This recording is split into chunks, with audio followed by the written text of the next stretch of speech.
So ఈ వీడియోలో మనం యావరేజ్ ఆఫ్ ఫోర్ నెంబర్స్ ఎట్లా క్యాలిక్యులేట్ చేయాలో చూద్దాం.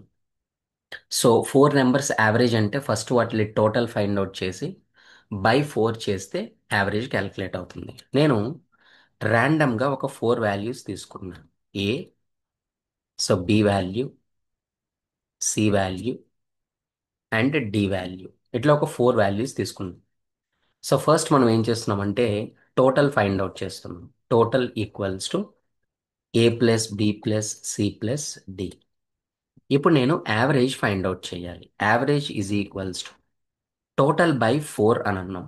సో నార్మల్గా ఎప్పుడైతే డివైడెడ్ బై ఫోర్ చేసామో ఎగ్జాక్ట్ యావరేజ్ కావాలి అని అంటే మనకి డెసిమల్స్లో కావాలి.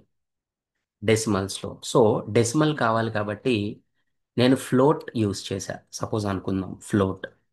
సో నేను ఇక్కడ యావరేజ్ ఈస్ పర్సంటేజ్ ఎఫ్, మనకు ఆల్రెడీ తెలుసు.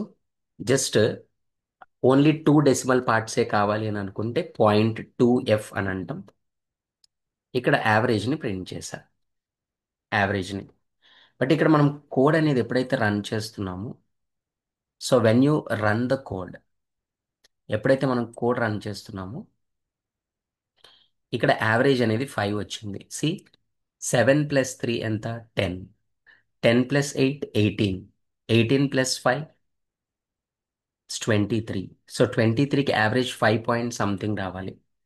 సో బట్ ఇక్కడ 5 వచ్చింది, మనకి డెసిమల్లోకి కన్వర్ట్ అయింది. But just decimals zeros add అయినాయి అంతే. సో ఇక్కడ మనకి ఖచ్చితంగా ఆపరేషన్ జరగాలి అని అంటే ఇక్కడ రూల్ గుర్తుపెట్టుకోండి. ఇంటీజర్ని ఇంటీజర్తో డివైడ్ చేస్తే మనకి రిజల్ట్ కూడా ఇంటీజరే వస్తుంది. ఆ ఇంటీజర్ని మనం ఫ్లోట్లో స్టోర్ చేసినంత మాత్రాన just dot zero zero add అవుతాయి అంతే. సో మనం ఏం చేయాలంటే ఇంటీజర్ని ఫ్లోట్తో డివైడ్ చేయాలి. ఫ్లోట్తో అంటే ఇక్కడ మనం టైప్ కాస్టింగ్ చేసుకోవచ్చు. ఫ్లోట్లోకి టైప్ కాస్టింగ్ చేసుకున్నాం. సో ఇప్పుడు నేను ప్రోగ్రామ్ రన్ చేశాను. సి 5.75. ఇదే టైప్ కాస్టింగ్ యొక్క అడ్వాంటేజ్ కూడా. లేదు మనకి ఇంకొక ఆప్షన్ కూడా ఉంది. ఫ్లోట్లోకి కన్వర్ట్ చేయకుండా డైరెక్ట్గా 4.0 అంటే వాల్యూ 4.0తో డివైడ్ చేస్తున్నా. సి అప్పుడు కూడా మనకి 5.75 అనేది అవుట్పుట్ వచ్చింది. ఇట్లా క్లియర్గా యావరేజ్ని ఫైండ్ అవుట్ చేయొచ్చు. ఒకటి type casting type casting use చేయొచ్చు.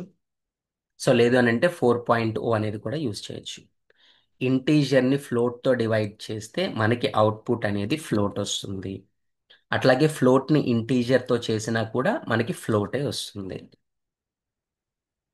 ఫ్లోట్ని ఫ్లోట్తో డివైడ్ చేసినా కూడా మనకి ఫ్లోటే వస్తుంది.